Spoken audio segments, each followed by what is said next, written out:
growing up in New York City, you are surrounded by water. You can choose to ignore that and just go about your kind of concrete day, or you can be really connected to the fact that we are a tiny island in the middle of arteries of flow that connect us to oceans, that connect us to other continents, and that sort of enlarge the scale of who and where you are.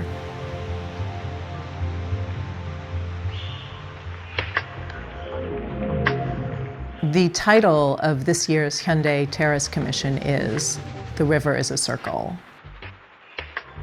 Rivers, although they seem like a line, are part of a flow that connect various states of water around the planet. The commission invitation from the curator was to think about making a site-specific piece. We're right by the Hudson River here at the Whitney Museum. This provided a unique opportunity to really work with Marina's practice and tell a story about the location of the Whitney Museum, about the meatpacking district and its context. My approach was to divide time into 6 significant parts. One is the Lenape pre-colonial indigenous history. One was the early colonial history. The next is a huge jump to the 19th century. The 4th period of time that I focus on is the 1970s and 80s. The 5th is the present day. The final section is the futures of this area. I have been able to be very ambitious in ways I have never been able to be, both in terms of the quality of collaboration, and I am able to realize something at a scale and with a quality that I'm not normally able to realize. I've developed some new languages, visual languages for this piece, and I've used some generative tools to make some of the illustrations, collaged in with the more traditional rotoscoped animation forms that I was doing before. The piece uses data in a few different ways. The most obvious is we use real-time weather data, and so all of the weather that you see on screen reflects what's happening right around you. If it's raining on Gansevoort Street, it's raining in the piece. If it's snowing in the piece. If it's cloudy, if it's clear, all of that is very apparent. The reusable, customizable framework that Marina and I have built here is a modular system of kind of like, Lego blocks that can be assembled to build different things. The framework has different reusable components inside of it that will govern things like how to represent different visual things on the screen, and then there are motion components that govern how the different assets will move around the screen.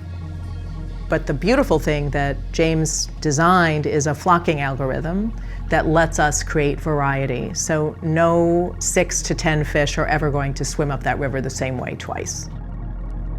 The other way that data comes in is not programmatic, but I worked closely with the Hudson River Park Trust ecologists to dissect the way that Hudson River ecology functions. So we looked at a lot of significant fish groups, from eels to bass to Manhattan to blue crabs. And I worked with them to create a database that would accurately reflect how many fish travel together, what time of year they come up the river, what time of year they go down the river. And even though it's subtle, the richness of that adds up over time. And you probably could watch this piece for months and still not experience the same exact moments twice. One of the challenges here is also to connect the immersiveness of a huge animation that is playing on a video wall to the immersiveness of the environment itself. And I think Marina's work uniquely succeeds in building a connection between what is depicted on screen and what is happening outside of the screen. There's a direct connection between the Hudson River and in the animation itself.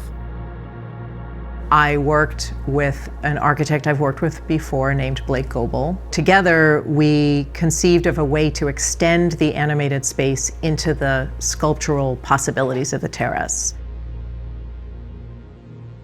There's the boat, which is the seating and kind of defines the space beneath the screen. The boat sort of points you both visually and physically, spatially, to this landscape of the piers. The reef balls, they create habitats underwater. So there's a kind of hopefulness, right there at the corner. This Hyundai Terrace Commission is a wonderful example of how what we think about digital art can actually serve our audiences.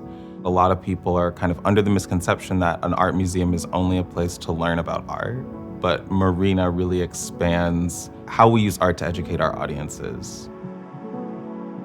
As a curator, I always think that once a work opens, it belongs to the public, and I have no control over what they will think about it, whether they will like it or not. But I hope that Marina's work would invite people to really think about where they are.